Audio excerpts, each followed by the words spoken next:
Welcome to Untying Knots, where we are going to delve into the complexities of marriage, divorce, and self-discovery. On today's episode, we're talking about untying toxic traits.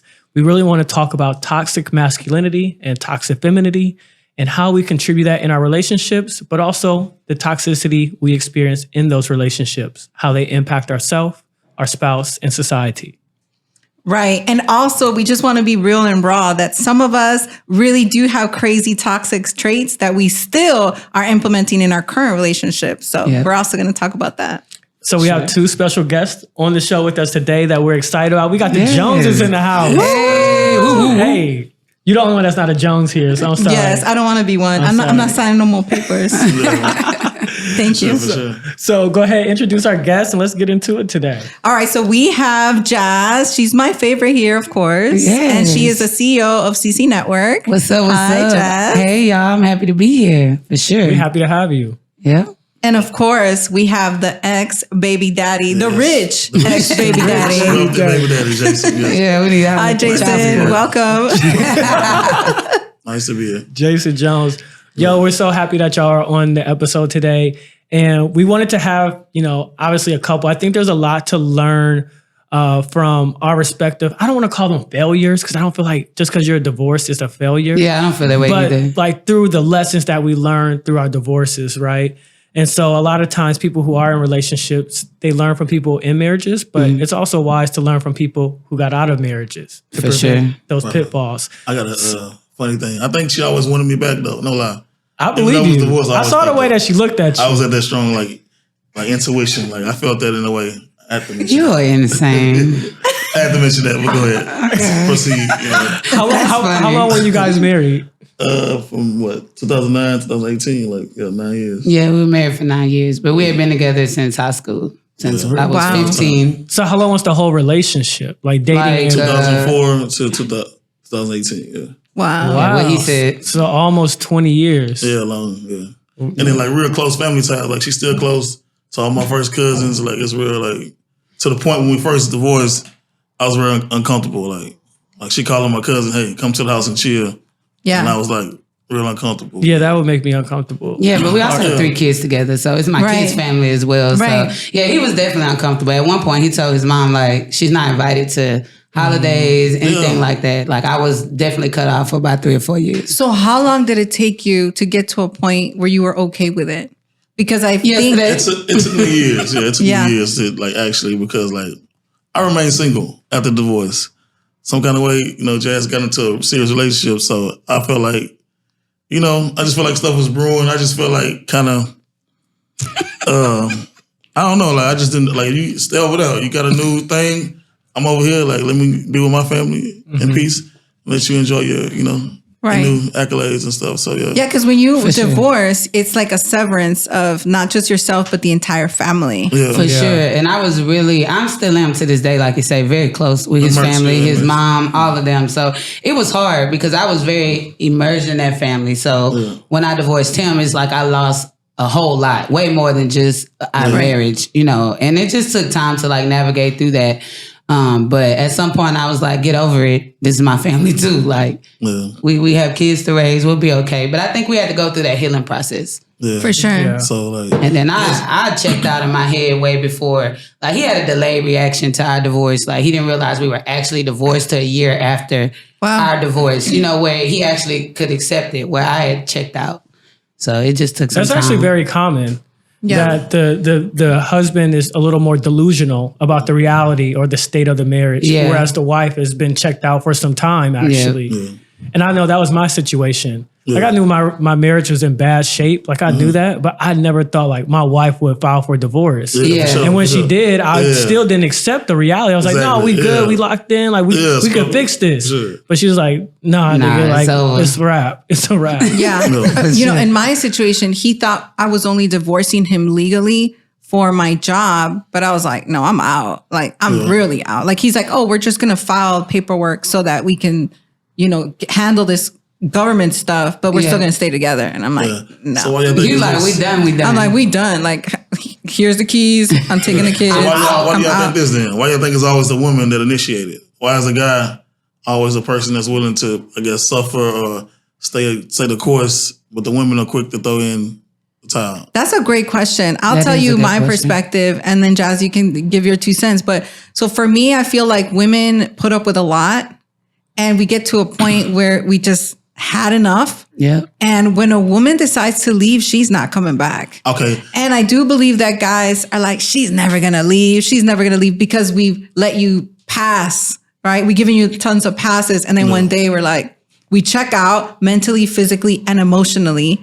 And I think that's the difference between men and women is we check out in a complete way. Yeah. Whereas a guy may check out physically, but he's still kind of there. But us, we check out. Yeah. Okay. And I actually think that was some of my toxic trait in a sense, because it was like, I had been checking out, like little by little, it was like, nah, this ain't gonna work. And he always told me that about myself. It's like, you always on to another plan. And that's just who I am as a person. Like, I'm a planner. I plan my life. I try to set goals and things like that. And so, yeah, I was just checking out, like slowly but surely. And then, but I was always leaving like a little door, like if he does this, maybe so. Or if this happens, maybe so. And then we had a lot of people living with us. So it was like, maybe if they leave, we could work on it, this and that, but I never would fully let go until I fully let go. Yeah. Then I was just like out of it. It was like, there's nothing you can really say at this point because I've had enough. But. And then when guys are like, you're not hurting like I am because we've already hurt for such a long time. It's like a long time. Yeah. So then when we finally leave, it's like we're good. And then like when you watch those memes where the girl's like, all right, be good, and he's like, you don't care, and she's like, I'm good, And it's because we've already disconnected for such a long time that when it actually happens, we're good. Exactly. Okay. And that's what I think happened with our families. Like, why I was like, what's the big deal about me coming around? So what if I moved on? So what if this and that? Because I was already out of it, you know what I'm saying? But for him, it was like a new thing. So he's like, hell nah, like, stay over there with all of that. Yeah. And at first it offended me, but then I had to like really be real with myself. And I'm like, I understand, you know what I'm saying? Because if it was for me and I hadn't totally checked out, I would be offended too. Even when he did first start dating or find whatever he was doing, the first time that was actually happened and I knew about it, it did feel like, I'm like, oh shit, like why do I feel a little like some type of way? Anything? Yeah. Like, what's the issue? But all in due time, it all works itself out. Same way. I don't feel this man is insane. I think that though, but not delusional. You really believe that? I mean, in a way, like I can hear you can't see it, but I see your responses, like how you reference so and so, like it's like a negative like connotation, like a negative like tone that you have. In my opinion, like when I reference your current relationship, yeah, sometimes you mention listen, with his current relationship, we ain't got time to explain all that, but I know the nuances. We got all the time, guys. The nuances, but I do want to talk about that when y'all bring it up. Okay, I was saying like the woman, right? Like. I think a big part is finances, right? Like, let me ask you this, like, traditional woman, because y'all said women, right? I'm more like a traditional viewpoint, like, old fashioned. Like, I see my parents suffer, like, had, like, a lot of brokenness, but they was able to pull it together. I see my grandparents, like, sometimes, like, my grandmother slept in a different bed for years. Like, when I was a little kid, they never slept in the same bed, but they kept one household, and I think Jazz's experience is a little different from my parents. Like, so I was more committed, like, just like no matter rain, sleet, or snow. Is that what you call it? She was checked out, but I was checked out as well. But I was still would show up. I feel like, I got obligations. My kids is foremost, the most important. I don't think as a man I could put my own like feelings, even if I feel like I'm not heard, even if I feel like this and that. And I can tell you, like I lost my dad early in the marriage. So right before we got married, maybe 2 weeks after we got married, my dad died. Yeah. And so, like, that was real. Do you think that had an impact on the health of your marriage? Like losing your dad and how that changed you? Yeah. I don't think I realized I was depressed, so I just kind of withdrew. Do you feel like because of that trauma that happened so early in your marriage, you weren't really present in a certain way? And then Jasmine, you kind of felt that disconnect and moved away, or definitely, what? Because his dad died unexpectedly. Like, we got married on July 4th. His dad died July 16th. So, and then after that, his entire family moved in with us. So we never had newlywed. We never really got to experience our marriage. He was in a different world. And now that I look back at it, I never gave him grace to heal from that, because I'm in a new marriage. We got 3 kids. I'm like, yeah, your dad died, but I'm here. You have your family, like, we got to keep going. Yeah, like keep going, but never really gave him the space to, heal from that. I was just putting more and more expectations on top of that. We had a new house, like we moved in our house right before his dad died. It was just so much at one time. Did that feel toxic to you? Not having the grace you needed? Overwhelming a little bit in a way. Like I was a full-time college student, brand new baby, brand new house, like, so you had no choice but to check out. Yeah, it was like, that was my comfort zone. I felt like he went into like a bubble. That's what me and his mom would call it. It was like he didn't come out. He didn't want to socialize. Like his whole family would be over there. He would be in the room. Like I'm down there with them. That's how I got so close with his family, because he would just like check out. Like he was really checked out for a few years. Yeah, but I think the most toxic of that situation is probably Jazz's attitude. Like, like Jazz did a lot of healing, but she had a real nasty attitude. Like, despite if I'm going through this, I think Jazz want to put her emotions like to the forefront. Like she want to be heard. Like she want to make sure she gonna push the issue. So I'm more of a person that likes some more, things to be copacetic, more peaceful. When Jazz don't have peace, everybody gonna know it. Like, so that's just what it is. So, so would you say that's part of her toxic traits? Yeah, I would say for sure it was part of my toxic traits. So would you consider that as overly emotional? Because I know guys are like, you're so emotional, sure. and then it turns into gaslighting when you're like, you're too emotional, you're too aggressive. She was aggressive, But still, naturally, like when she met me, like I'm more of a listener. Like when she first met me, that's what really attracted to me. Like I was a good person, like to listen to. Like she can lend her voice to me, I could listen. And I was a good ear, and so we developed from that into a relationship. But like Jazz had a lot of stuff that she had to deal with personally. I'm glad she took the time to work on it. And I think being in a relationship, you don't really have time for yourself. That's the biggest thing about a relationship. Right. That's like right now I remain single because you got to pour so much into the other person. That's a fact. Like you never have a chance for yourself. And Jazz, we started 10th grade. And then she had a kid. Yeah, I had a baby in high school. My oldest child in high school. So she never had a chance for herself either. So when it got to the point 29, 28, 30, it's time for her to do something for herself now. She feel like, hey, she been in the shadow, like maybe of what my ambitions. I'm very ambitious. And before Jazz had her own vision, I was always pushing my vision on Jazz. I thought that my vision should be her vision. And she always felt like, I don't know, that she should find her own way. And I felt like she didn't support me in some things. She felt like she did, but I felt like it wasn't like the support the way I needed. Like, reciprocated. For instance, like, I do something good for you, and I gotta hear about it. I feel like you do it from the heart. Like if I do something for you, like I would never keep tallies. Like I think it should just be done like more organic from the heart. I shouldn't have to hear later. Like, we were very young when we got married. That's what I was going to say. Age I didn't know how to be. My parents are divorced. Right. My parents been divorced since I was 2 years old. And now I can see they co-parent right now. And we're grown, me and all my siblings. But one of my siblings, she needs more assistance. So I can see now healthy co-parenting with my parents.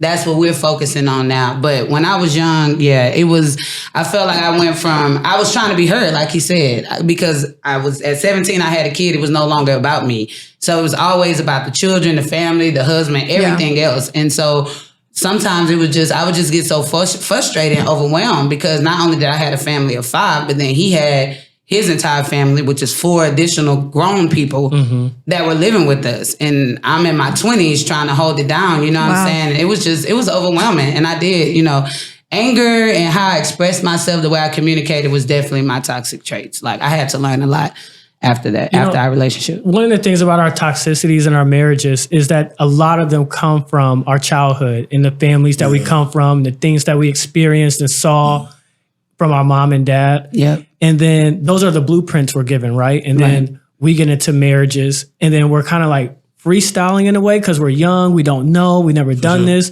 But then you have the blueprint that was given to you from your parents, and that's what you build off of, right? For sure. So do you feel like looking back, do you feel like you were prepared to get married? No. When you did? Me personally, no. No. And I mean, you were so young. Do you feel like when you got married, you were ready to prepare? I thought I was prepared. I waited till I was 30, but I failed miserably. Because I feel like I thought I was prepared. I feel like a lot of times we want to get married, and society pushes that on us, and more on women than men for sure. Yeah. Of course. But nobody ever teaches us like how to be a husband or how to be a wife. Sure, yeah. Nobody teaches women how to serve a man, how to love a man, take care of him. Nobody teaches men how to serve a woman, take care of her, and be there emotionally for her. Yeah. And then we get in marriages, and then we freestyle the whole thing, Yes, sir. and then all these Sometimes toxicities turns come out to out, shit show. right? And then you're Yeah. just like either you figure a way to keep it together or it explodes. Yeah. Yeah. And then here we are having a podcast. I mean, Yeah. it was like parenting, like you had a child so young, nobody taught you how to be a parent and how to have a baby, how to, Sure. when you get your baby, you don't even know how to hold it. You're like, You don't know what to do. And then Right. like by 24, I had 3 kids. So it was just like, I was just winging it. I'm not gonna lie. I was doing what, like he said, what I thought was right. I was trying to learn how to cook. Shout out to him for all those nasty meals he ate. But I was trying to really learn. I was looking at how his mom and his dad were, my parents. I was just trying to do whatever. And some things I felt like I did well, but I definitely, my communication and how I spoke, I didn't speak life into him. I didn't speak, I didn't lift him up because I just felt like he needed to always do more for other reasons. But, I never spoke positive into him like I do now, which is why he's confused about me wanting to be back with them. It has nothing to do with that. It's just that I have kids. It's the father of my kids. So I want to speak life to him. I want him to do great things because my kids admire their dad, just like I admire my dad. Yeah. Right. So, that's more so what it is for me. But for the record, I don't want that man. Yeah. I think the beautiful thing about your relationship that you guys have is that you're able to sit in a room and talk about this because a lot of people don't ever get there. Oh, okay. For instance, in my situation, we have family dates and I'll send him videos and he's like, and I said, this is what co-parenting looks like. And we're like at the park, we're chilling, we're eating. And he can't believe it because he hasn't gotten there with his, despite of the big crazy thing that I went through with my ex. And a lot of people just hold on to the past. Therefore they can't heal and bring the present into life. Yeah. Exactly. One big conversation we had when we decided we were going to get divorced, we knew. Well, I knew, and I told him he hadn't accepted it, but he knew it was going to happen. We sat and talked to our kids, and one thing we promised them was we would still be a family. It's just not the traditional family that they was used to. And then fast forward, just about 6 months ago, I had a conversation with my son. Like, I could tell he had like some anger towards me. I don't know what it was, but I knew we needed to have a conversation. And I sat him down, and I was like, what is it? Just tell me. What did mom do to you directly that has this whatever feeling you have going on? He said, well, I went to school one day and I came home, my whole family had moved out my house. Because when we got divorced, he left, but his family left with them. So for my kids, it was a total 360. And he didn't remember the conversation that we had when we told him that, we're getting divorced, we're still going to be a family. He couldn't remember that. He was too young. So it allowed us to have another conversation. I had to explain to him like, hey, mom needed to do some things for mom. That's why I'm able to be where I'm at today. Right. Had I still been married, I wouldn't be the woman I am today. He wouldn't be the man he is today. It served the purpose it was supposed to serve. But it made me realize he still earns that family thing. And that's why we're taking our co-parenting so serious today. Hey, we got to come together at some point. Sure. Yeah, but the kids do suffer. The for oldest sure. kids suffer, but it looks different, each kid. So I didn't really realize with my son, but he really suffered a lot. He's real close-knit family, and it shows up in a different way, in each kid. So it's that's a fact. Right. So more detrimental to the kids than the parents. Yeah. So scientifically, when a couple divorces and the kids are young, they don't voice their pain and their fears until they are adolescents. So 15, 16 is when it all comes out. Yeah. And then when they were little, they'll say, oh, mommy and daddy, this happened. But then when they get older, that's when the pain really comes out. Yeah. So for sure. So navigating that is a little difficult, but I'm glad that we're both on the same page as far as we want the best for our kids. So we have a daughter graduating from high school this year. That's blowing me away. You guys are an example to a lot of families in general, but especially Black families. To still be able to have harmony and still be a family unit, because there could be a lot of dysfunction. Because a lot of people come from that. So it's easy to look at each other when you're in a divorce and see each other's toxicities. But how do you feel like you personally contributed to your divorce and your marriage? What did you do that you feel like? I think I got a lot of contribution. For as some of the things that she probably wanted as a woman, I'm pretty sure I wasn't very for instance, just because so much so many years of like we start growing apart. And it's like, only thing keeping us together was the kids. And so we wasn't fostering healthy, like, a relationship, a healthy balance, like, between, like, where you have married time and then you have kid time. Like, we had so much going on, like, with family living with us, kids, expectations, like, so we all were good parents, but we never gave each other the right, I didn't give her the right, I guess, attention that she probably needed as a woman. Like, far as, like, you know, taking on dates more, you know, like, complimenting her or whatever, like, doing a lot of things that probably a more mature person that could see outside herself. I'm probably looking more at myself, like, looking at my ambition, looking at what I'm seeking to accomplish. But in my mind, I'm doing it for my family. Mm-hmm. I'm the number one provider. So, like, hey, get behind me. We worry about all that stuff later. Like, I feel like I have what it takes to make a difference, you know. But but just kind of probably checking out of the marriage. But another thing that contributed to it, her being so toxic, like, I really just shut down. I think I read on the paper, it was like, I don't know, that was toxic masculinity by like shutting down. Mm-hmm. So I'm kind of just like shut down, like she, like real verbal, like real aggressive, like real, not nothing like, I'm talking about like tell you whatever. That's what you did. So I'm just saying like, but I'm talking about it. But I'm just kidding. But you right here with me, so I'm not lying. So my mind just saying I'm lying. Yeah. I'm kind of making it a little cute for you, but you know, I really, you know, like it's really real graphic, you know. It's real graphic. Oh yeah, man, this lady aggressive, man. Like she put hands on people, like, you know. We didn't have a relationship and nothing like that, but like she can't get a point across because like I'm gonna shut down. I'm like real nonchalant. So she could say all this, I'm just chilling, like I'm doing, you can't get like, I'm not gonna break the character or whatever. So she probably have to like use physical like contact to like get my attention because like I had built up that, you know, that resistance. Like, and so in my mind, I'm like, hey, why would I want to like, for instance, like, you just cussed me out, man. You think I want to go on a date with you? Like, come on, like she, like 1 minute she's mad at me, the next minute is like, okay, I got it out the system. She want to be, but I'm still holding grudges. That's not a toxic thing. That's an emotional swing. Yeah. Bro, I'm like you. We the same type of Jones, bro. We're the same type of Jones. I feel it because my ex-wife would do the same thing, and I would think it was like psychopathic. Like, how are you gonna come at me with this type of energy? And now you just flip the script. I think it's just cool. Like, what you on? Right. But it's again, it goes back to the blueprint because his ex-wife is Hispanic. So in the Hispanic culture, you know, you fight, you hate each other, and then the next weekend you're good. Yeah, it's like romantic. Right. But to me, it was like, no. I really was like that. It was something very toxic for me because we could argue all day, but then when it's time to go to bed, I'm like, what's up, bro? Like,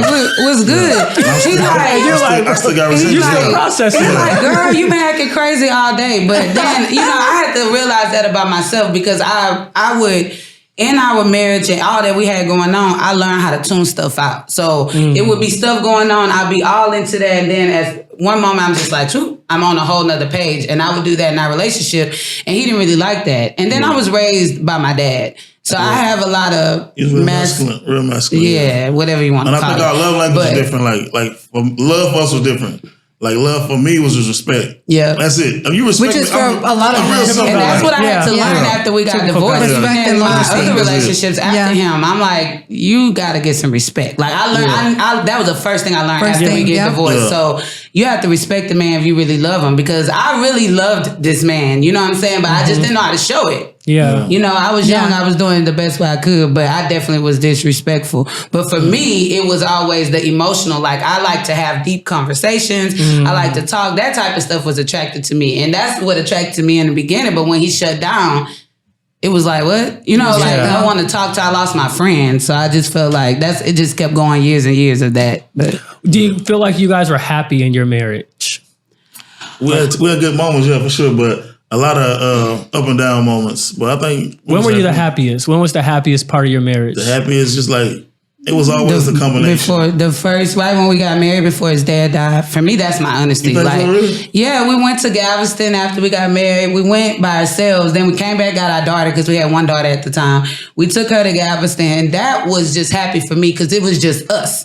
Because in our real life, it was us and the whole other people. So for us in Galveston, right after we got married, it was like he was really into the marriage. And it was just a happy moment. But then 12 days later, you know, when his dad died, everything just changed. So, but I'm sure anytime we had our kids, parties, anything related to our families, we had a good time. But just me and him, I felt the closest to him right when we got married up until his dad passed away. What could you guys have done differently that would have caused you guys not to get a divorce? Looking back now, like what could you have done differently? Question. That's a good question. Because I was asked that for as like me, like looking at us as a whole, black people, a community. I think like single mother households are like a big problem. And so for me, I never wanted my kids to be a statistic. Like, so I never ever would have thought that I would ever like sign up for a divorce. Hey, sign me up. So it was a lot of resistance on my end. So I do think like, man, you didn't even come to the court. I wasn't participating. Like, it took a while. Like, so she went to try to do whatever. But I think it's a good question you can start with, Jess. But I was willing to not necessarily like, I'm not saying I was perfect. But up to me, like, I never would have got a divorce. Like, to this day, I never would be divorced. Like, even despite all the pain, the suffering in silence or whatever, I still would endure that, Yeah. For me, like I said, my parents were divorced, so it was always an option. Like, if this don't, I tried my best in my mind. Every time I would make up my mind, I'm like, okay, I'm going to do this. I'm going to do this. Because I, too, didn't want my children to come up with a divorced parents.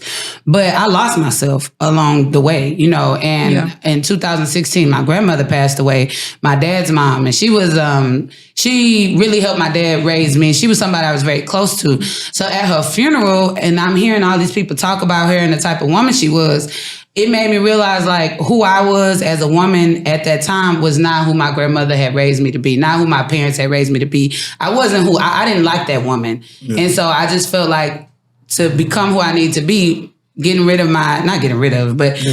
our marriage was just a part of that because it was so overwhelming. The responsibilities, all the people, I just needed space. You know what I'm saying? I really think that's maybe if we both of us would have committed to our household, having everyone to move out our household and just focus on us. I think if we would have did that, then maybe we would have stayed married or maybe we would have been married longer. But I think that's the one thing. It was like either they have to go or I got to go. And that's where I had got in my mind. So as individuals, I think both being a little broken, like I said, death in my family, my dad, and then all the toxic things. I think both needed time to heal. So Jazz needed that moment to heal and she flourished. Like I think after the divorce too, I actually did the best in business, like almost built the business. It really was that. That's why it even made me feel okay. Like years later, I mean, we went through stuff after our divorce. He disappeared for 7 months, had nothing to say, all kind of stuff. But at some point, it was like when we looked at our lives individually, it was like, you know what? This was probably the best decision at that time. 100. In the moment, it doesn't feel like it. Because I'm like you. I come from a 2-parent household. My parents are still married to this day. And if it were up to me, I would have never filed for divorce. It wouldn't have happened. But we would have stayed in a toxic marriage. We're just not going nowhere. For me, for her, or for our kids. It's just been in it, right? For longevity. And in the beginning, I felt like so hurt by my ex-wife filing for divorce. But now I look at it as like it was her last act of love towards me. Okay. The most loving thing that she did for me, her last act was filing for divorce. Because it allowed me to heal, to be the person I am today, the opportunities. For sure. All of this would not have happened, stay married, for me and for her. For sure. You know what I mean? So it's like, I feel like once we look at marriage like it's permanent, like forever and never and ever. But all relationships are temporary in the sense that they have their end date, whether it's divorce or death. Yeah. Right? And once all your work is fulfilled in that relationship, that's the end of it. Yeah. But you still have a relationship, you still have a family, still co-parent. Right. Yeah. But it's like as husband and wife, you fulfilled each other's purpose in each other's life. Yeah. And now purpose is taking you on to another direction. Exactly. I really believe that. I think some people's expectation for marriage is just like, every day is going to be a good day. Every day is a walk in the park. Actually, it's the opposite. Every day is more likely going to be the grind. And so some people have to be mature enough. I was mature enough to understand, like, hey, things do get better. It is like at the end of the tunnel. I think Jazz was less optimistic when it came. Like, she just probably didn't see the light at the end of the tunnel. I know it's bad right now, but I'm willing to endure this. I think Jazz, like, hey, you know what? Maybe it's too much, right now. And so, like, that's probably her viewpoint. Yeah, it was there. Definitely had gotten too much. It was all the extra. It wasn't. I never really could even really see our relationship. Right. It was so many other things that were factored in when I decided to divorce Jason. It wasn't really. I mean, me and him wasn't getting along, but whenever like we're friends. We were friends in the beginning. We're friends today. So I think our friendship would have always been there, but I couldn't even see that. It was everything else. It was like, this got to change overnight or I got to do something different because I was losing myself. Like coming home, just a bunch of people. It was just not what I had thought marriage was, what our relationship was going to look like in my head. It was the total opposite of that. Right. You guys said something really interesting that you guys didn't pour into each other. And so I think that a lot of marriages end because people don't pour into each other. That's true. Or one is trying to build something and the other one's dreams have to be put on the back burner. And then when you separate, then you start focusing on yourselves and you start realizing who you showed up in the relationship. And you're like, who was that person? Exactly. I don't know who that person was. Because then when you leave, then you start realizing who you are and you start growing. And like with Lyndon and I, it's like when we left our marriages, we're like, who am I? Yeah. Or who do I want to be? And then we literally turned into totally different people. Yeah. Yep. Then you were in the marriage. And even with him, like he has a trucking company and he always has had entrepreneurship, like this a visionary from the beginning. And I knew what that looked like because my parents are visionary. I'm a visionary, you know, but at that age, I didn't give a damn about a dream, a business, or nothing. I had 3 kids that were hungry. I had a house, a mortgage. You know, we had real life bills. But for him, he was like, yeah, that'll be taken care of. I'm going to dream. But the reality was I was doing a lot to help take care of that for him to be able to go and dream. You know, but now that I'm divorced, now that we're divorced and that I'm an entrepreneur myself, a lot of the things that he was trying to do in the marriage, like you understand. I understand now. But in that moment I couldn't because I had responsibilities. We had responsibilities with our kids. It was just so much. So it's just, I encourage people, you know, before you divorce, definitely try to take a step back and look at the situation, you know, look at it in its entirety, take yourself out of it and look at the whole thing. But, you know, at that time, I just wasn't, like I said, when I checked out, I was out. So, and like the ironic thing is actually, I think I'll be a lot more successful. Like the jazz mentality right now, like if it was integrated into how I kind of, like my system, because jazz wait, are you saying you'll be a lot more successful if I was with you right now? I'm not saying. Wait, so you exactly want what you're saying? That's what it is. No, I like to just be honest though. I just like to be honest. I don't like to. That's one thing. Like I'm more transparent than Jazz too. Like I'm kind of transparent. Like I'm not trying to hide. What you see is what you get usually with me. Like, you know, I'm not trying to jazz nothing up. But I'm just saying like her way of building systems. I'm not good with organization. I suck at organization. But I'm extra like more creative. Like a lot more creative than I'm organized. And so like the way my wiring is wired, I have a hard time being organized, a hard time creating systems. And that thing creates procrastination and like causes me to lag. And so I be getting left behind sometimes when I talk to Jazz. Like she could get me caught up with it when it comes to the organization and it comes to strong management, like, you know. So I think that part of it, like she always had, but she didn't want to like contribute it. I'm like, Jazz, this same business plan I'm writing today, like that's why I didn't want to do the podcast. I'm actually writing a business plan for agriculture loan. And I actually had this dream like 10 years ago. And I was working diligently on the dream. And I said, Jazz, why don't you help me? But it seemed like, I don't know if it was fear, like maybe, like, you know, when one person could elevate a little higher and then maybe make you feel left behind, maybe it made her feel insecure, but maybe ask her today, why did you never help me? I know exactly what it is. Plan? Like, she could have knocked it out the park. Like, I'm struggling to write the business plan. I'm doing all the research, but she really could have, like, sped that process up like this. I could tell you what it was. It was jealousy, but it wasn't jealousy of him and his business. It was jealousy that was becoming first over me and my children. Got it. You know, because he would really be this man. That's why I'm laughing today. They do. I'm like, this is the same business plan you've been working on. I was so immersed in it, but he was so immersed. He would spend hours researching. Like he would check out. He'd be in that room with his laptop, and that became more important than me and my kids. So I'm like, no, I'm not finna help you be more distracted. But did you ever think that he was trying to create that for you and the kids? Yeah, he would say that, you know, but it was like actions, you know, like everything wasn't lining up. Today, now I do believe he was really trying to do that for his family. But it was, you know, when you're building a business and you have kids and a family, it's just more. You just got to do more. You can't do one or the other, you know. It's got to be both. Just like today with our kids, we're both entrepreneurs and we have 3 kids, and it's like, it's killing all of us. We tired, you know, trying to do both. But back then it was like, he just felt like all of this will be taken care of. I'm going to focus on this. But in reality, I was doing a lot to help take care of all of that. And it was just too much. So then you started feeling resentful. Yeah, I started feeling resentful. But now, as many women do. Exactly. Yeah. But now today, I will gladly help you with okay, let's get it with your loan. So let me ask you guys this. How can someone who's gone through a divorce or in a unhealthy marriage, what advice would you give to them to grow out of their toxicity? Definitely for me, it's self-reflection. Like the biggest thing that happened to me was during COVID. So COVID, my kids were with him. I don't know. I spent I can't really remember exactly where they were, but I spent a lot of time during COVID alone by myself at my house. And it made me have to deal with me and get to see the things that I was doing wrong, because a lot of our marriage, I just felt like it's his fault. He got all these people here. He got this. Everything was his fault. I could never see anything that I was doing wrong, because I just felt like he was needed to do way more.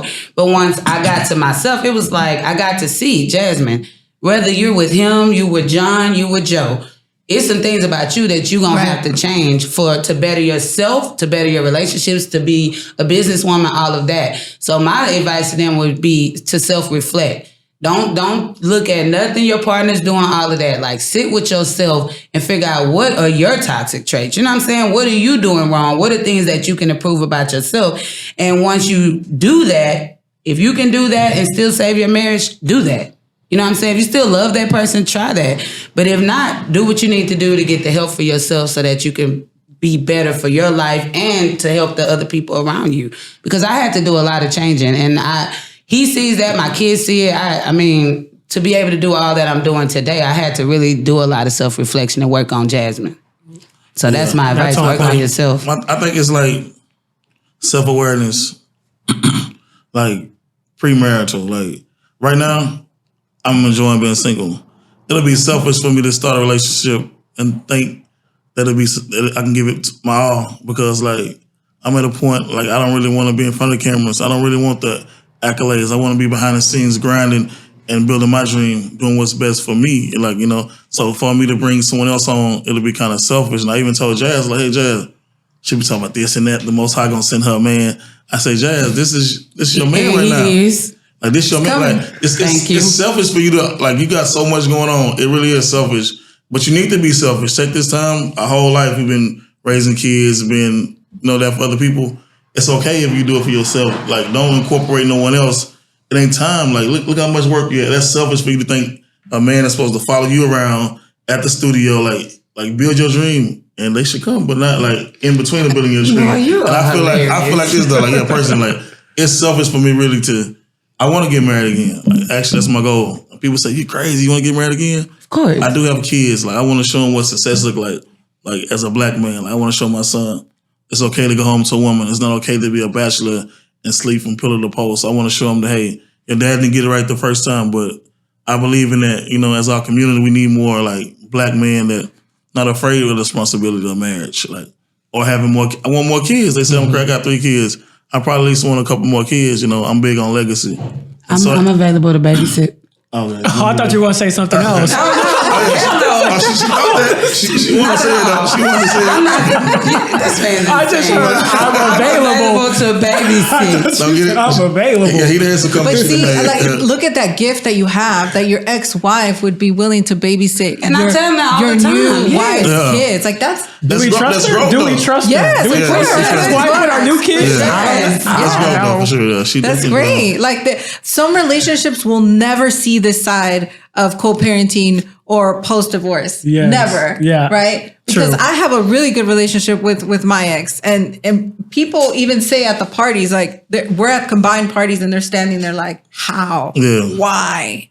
So have you moved on? Like, and that's happened for us too. Like, for me, like, people don't understand, because we go through a roller coaster. I talk a lot of crap about this man when we not on the right page. So I mean, that's the truth. I'm gonna be transparent, but people don't understand. I'm like, at the end of the day, he was always a great father. Like, he's a good person. We just didn't have a good marriage, a good relationship together with each other. But I don't of course we're family. Like, my kids, they deserve to go places and mom is there and dad is there. Like, why wouldn't they deserve that? So for me, I respect him because of the type of parent that he is. Like, I've went through a lot. I forgave him for a lot of things. I understand. Like, I just went through a lot of healing. And I'm just at the point where it's like, it's cool. Like, the fact that he's up here at the studio, like, a lot now. I mean, it's cool, but it's a little too much. No, I support you, though. I always support it. Like, it's never no hate, you know? Yeah. How would you answer and our that kids question? get to see that. I would love to know how you would answer the question. How would I answer the question? What was the question again? If somebody wants to grow out of their toxicity, what advice would you give them?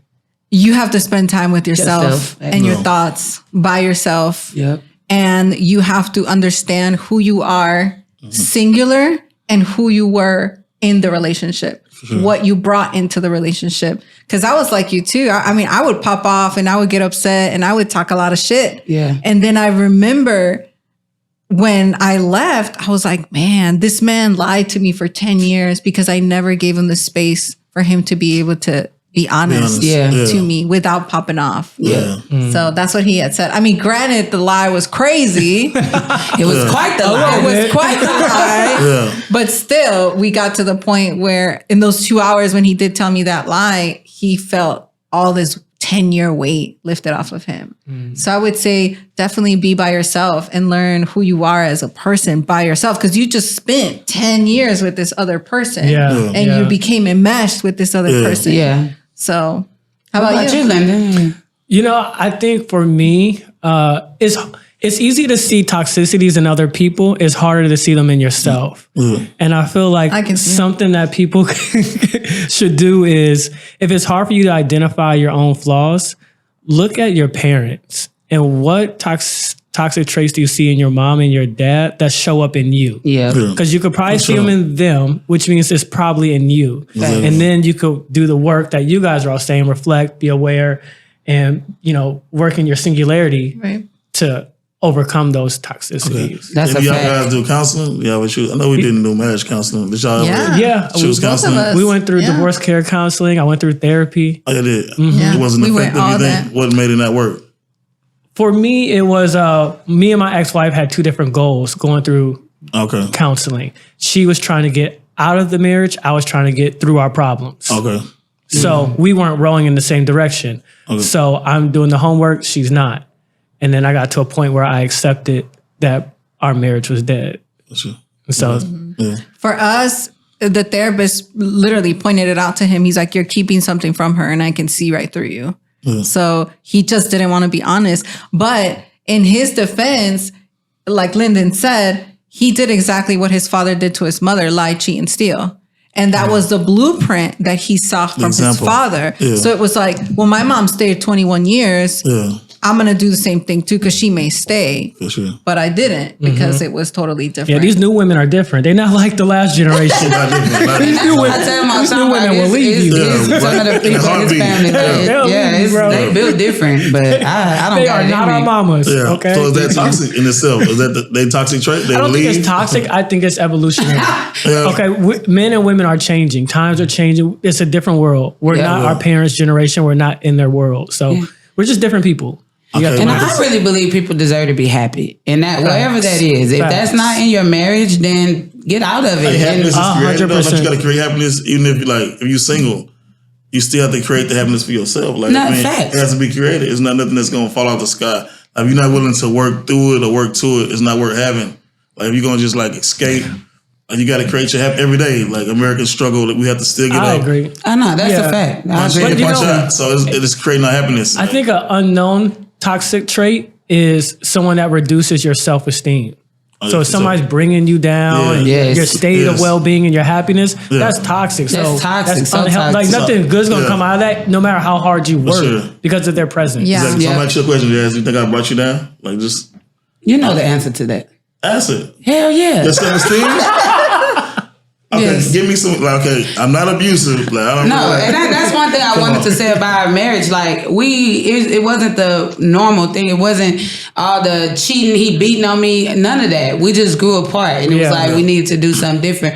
But because at that time, my happiness and stuff and my self-esteem was related to my relationship. because I didn't go through what I need to do. That's what I was about to ask. Yeah. So if you're not taking me on dates, if you're not doing all this stuff to make me feel special, I just go to work and take care of the kids and run around here with all these people. Like it brought my self-esteem down because I'm like, what is wrong with me? I'm pretty. Yeah. Why you don't want to take me anywhere? I'm this, that, but that was my mentality at that time. At this point, it's my happiness is within myself. It sounds like you guys had a lot of external stressors on top of being newlyweds and having a new baby. And the trauma. And And super the trauma. yeah. So it was almost like you guys had to be on your literally top game to try to survive this. Yeah. So, and from an outsider looking in, I don't know how I would have survived, especially being so young and so not experienced with relationships and the baby and the family and the death. Like, that's a lot. Yeah. That's Yeah. a lot. For sure it was. Yeah. Yeah. And you guys were so young. Real so, young. For sure, yeah. Yeah. So I asked you guys on Instagram to send this me is good. some toxic traits in your last relationship. So I want to share some things that came in, and we could have reactions to it. So somebody sent me this. They said, I was going through the phone left and right while he was asleep. I don't know what was worse, the fact that I was going through his phone that much or the fact that I would find something every time. Bro would tuck his phone in his pillowcase. Bro. Yeah. The pillowcase. What do y'all think about that? Like the toxicity of I'm giving being advice. sneaky and the toxicity of going through the phone. giving The Bad going through the advice. phone is definitely toxic. Like I really believe that. I'm a believer that you go looking, you'll find it. You'll but find I don't go. I'm not going through no phones because you're gonna be messed up. I got this to say. Tell bro get 2 phones. That's it. 2 phones, bro. Tell you all that. Let her have that one. Get you another one she don't know about.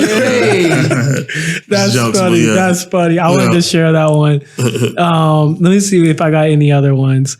No, that was the only good one. Everything else was kind of like, regular stuff, red flags, gaslighting, narcissism. That gaslighting is terrible. Though. I mean, I That's got a great terrible one. thing. So with us, it was the double standard. Like that I feel like that's what broke our relationship, was a double standard where he could do things and I couldn't. And if I did them, God forbid, Yes. it was the like end of the world. Yeah. And I have an example. I think I bought a Gucci bag one day and I brought the Gucci bag home. It wasn't even that expensive and he cut my head off for it. But then he came in with a Vera Wang suit and I'm like, bro, Yeah. Vera Wang. Yeah. But his excuse was, I make more money and I need it for work.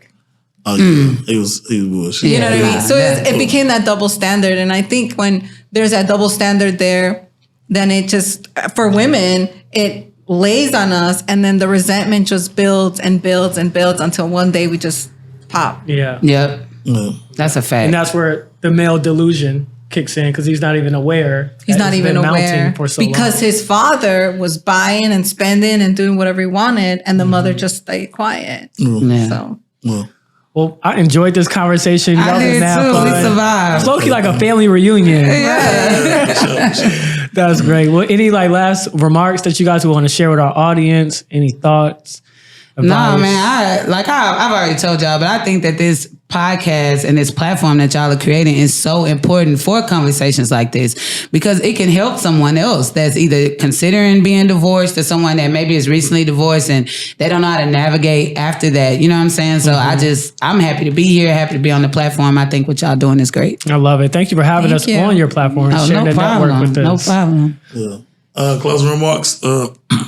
Pardon me for being late, and also We forgive you. I necessarily wasn't prepared, so I think I hope I did my best. But just I think it's more like to this conversation, like it's just scratching the surface. Like I think it's a lot more for people to consider about marriage. Like it really is like a job. Like it could be beautiful. It's a commitment for sure. But it's a big commitment. Like young couples or young people don't just be like amazed by the ceremony.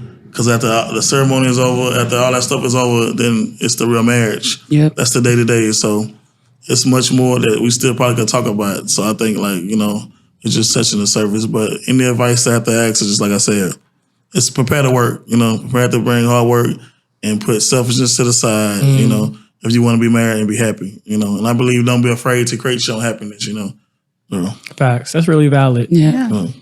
Well, I love it. Well, as we wrap up this episode, just want to leave you with a thought, which is we need to work on healing from the toxicity we experience from our spouse or ex-spouse, so that we don't put ourselves in repeated patterns of attaching ourselves to toxic people, but also work on the toxicity in yourself. So that way you don't present yourself as the same person in your next relationship.